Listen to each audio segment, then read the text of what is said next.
வணக்கம் வீவர்ஸ். நம்ம இந்த வீடியோ ஃபுல்லாக என்ன பார்க்க போகிறோம் அப்படின்னா, சிக்கன் தம் பிரியாணி எப்படி செய்ய போகிறாங்க அப்படிங்கிறத தான் பார்க்க போகிறோம். ஸோ ஸ்கிப் பண்ணாமல் ஃபுல்லாக இந்த வீடியோவை பாருங்கள். முதல்ல சப்ஸ்கிரைப் பண்ணாதவங்க சப்ஸ்கிரைப் பண்ணிடுங்க, ஷேர் பண்ணாதவங்க ஷேர் பண்ணிடுங்க. பார்க்க ஆந்திரா ஸ்டைல் பிரியாணி போல் தான் இருக்கும், பட் டேஸ்ட் ரொம்பவே நல்லா இருக்கும். இப்போது 2 கிலோ சிக்கன் எடுத்திருக்காங்க. நல்லா சுத்தமாக அலசி அதை எடுத்து வச்சுக்கோங்க.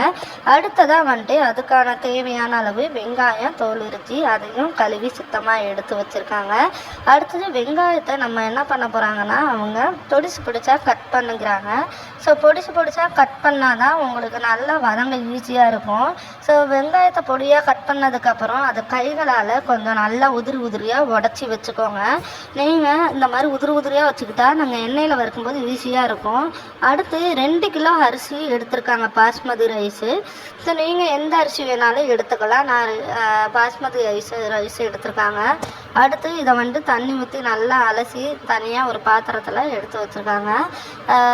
2 கிலோ சிக்கனுக்கு நீங்கள் 2 கிலோ அரிசி சம அளவுக்கு எடுத்துக்கொள்ளும் பொழுது அதனோட டேஸ்ட்டு சுவையும் ரொம்ப நல்லாவே இருக்கும் உங்களுக்கு.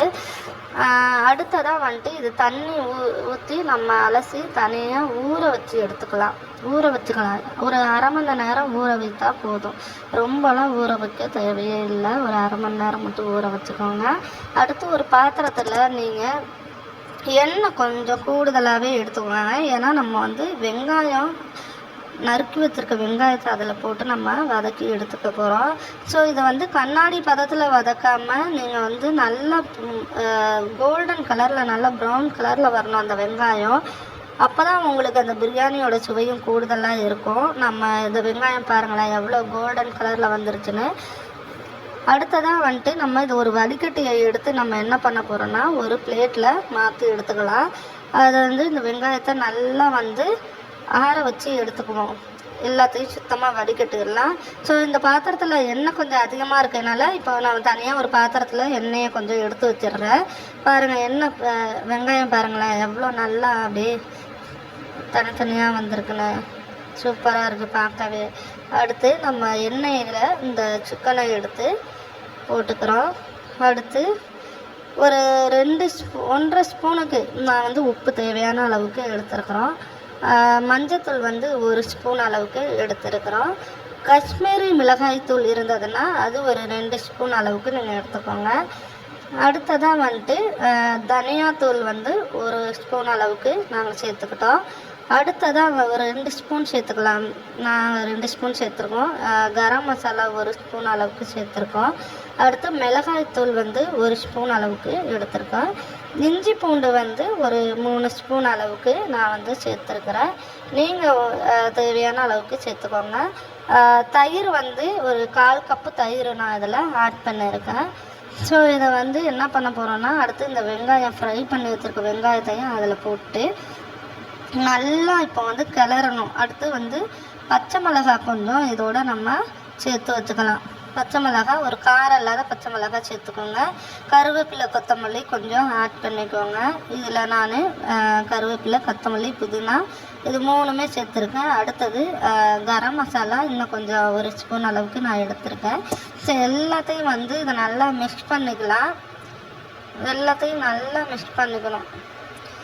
எந்த அளவுக்கு நல்லா மிக்ஸ் பண்ணுறீங்களோ அதோட மசாலா நல்லா இறங்கும். அடுத்ததாக பாருங்கள் எவ்வளோ நல்லா மெல்ட்டாக இறங்கியிருக்குன்னு. இதை கொஞ்சம் மேரினேட் பண்ணி வச்சுருவோம். அடுத்து நம்ம ஒரு மிக்ஸி ஜாரில்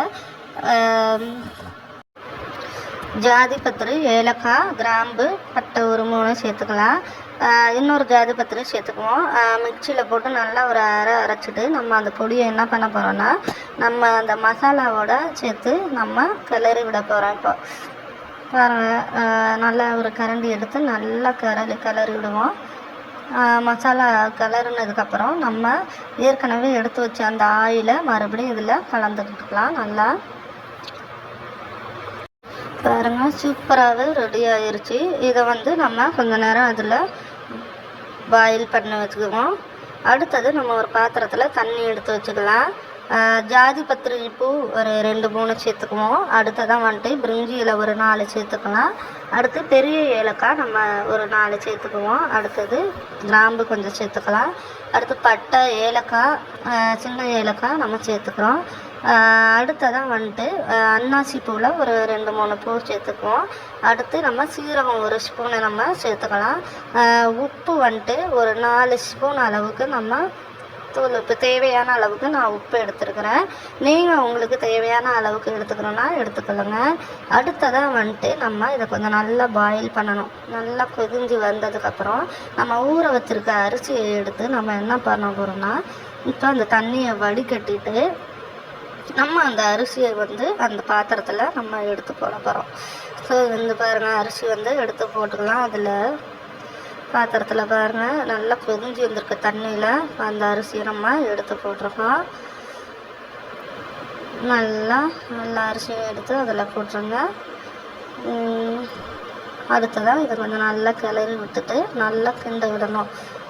கிண்டினதுக்கப்புறம் நல்லா பாயில் ஆகணும். ஸோ இந்த அரிசி நம்ம ரொம்ப வேக விடக்கூடாது. நம்ம அந்த மேலே மிதக்கிற அந்த பட்டை, கிராம்பு இதெல்லாம் தனியாக எடுத்துடலாம். ஒரு டைமிங் வச்சுக்குவோம்.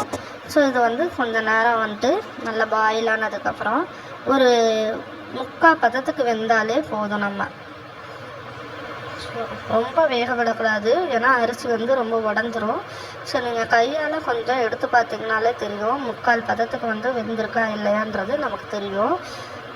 3/4 பதத்துக்கு வெந்ததுக்கப்புறம் நம்ம இந்த அரிசியில் அந்த சாப்பாடை நம்ம என்ன பண்ணோன்னா ஒரு ஃபில்டரில் எடுத்து நம்ம ஏற்கனவே அந்த மசாலா போட்டிருக்கோம் இல்லையா, அந்த சிக்கன் மசாலாவில் அப்படியே மேலே இந்த சாதத்தை என்ன பண்ண போகிறோம்னா அப்படியே மேலே லேசாக கொட்டி அதில் இருக்கிற இன்னும் கொஞ்சம் அரிசி எடுத்து நம்ம கொட்டலாம் அந்த சாப்பாடை. பாருங்க அந்த அளவுக்கு அவங்க கொட்டியிருக்காங்கன்னா, ஸோ அதை அப்படியே மெதுவாக நம்ம என்ன பண்ண போகிறோம்னா ஸ்பூனில் லைட்டாக அப்படியே சமமாக தடவி விட்டுட்டு, நீங்கள் உங்கள்கிட்ட அலுமினிய பேப்பர் இந்த மாதிரி இருந்துச்சுன்னா நீங்கள் போட்டுக்கலாம். சரி, நெய் ஒரு கொஞ்சம் ஒரு 4 ஸ்பூன் அளவுக்கு நெய் லேசாக சுற்றி விட்டுருக்கேன். கரம் மசாலா தூள் இருந்ததுன்னா அதை கொஞ்சம் லேசாக நம்ம தூவி விட்டுக்கலாம். அடுத்தது கருவேப்பிலை, கொத்தமல்லி, புதினா இதை லேசாக நாங்கள் தூவி விட்டுருக்குறோம்.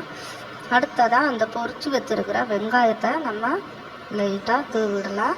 அடுத்து ஆயில் லைட்டாக நம்ம தூவி விடுவோம். நீங்கள் அலுமினிய பாத்திரம் இருந்ததுன்னா அலுமினிய பாத்திரம் நீங்கள் வச்சுக்கலாம். இல்லை பேப்பர் இல்லை அப்படி இல்லைன்னா மூடியில் கூட நீங்கள் போட்டுக்கலாம். ஸோ இந்த மாதிரி கவர் பண்ணி ஃபுல்லாக வச்சிட்டோம்னா அதுக்கான ஒரு டைம் கொஞ்சம் நேரம் அந்த ஃப்ளேமில் கொஞ்சம் நல்லா ஹீட் ஆகிட்டு நம்ம வச்சுருவோம். அது நல்லா தம் ஆகிடும். அடுத்ததாக ஒரு பாத்திரத்தை ஒரு தோசைக்கல் இந்த மாதிரி ஏதாவது இருந்ததுன்னா அதை அடியில் வச்சுட்டு கொஞ்சம் நேரம் அந்த தம் இறங்குற மாதிரி மேலே ஒரு மூடி போட்டு கூட வச்சுக்கலாம். அதுக்கான ஒரு 10 நிமிஷம் நம்ம ஒரு டைம் எடுத்துக்குவோம்.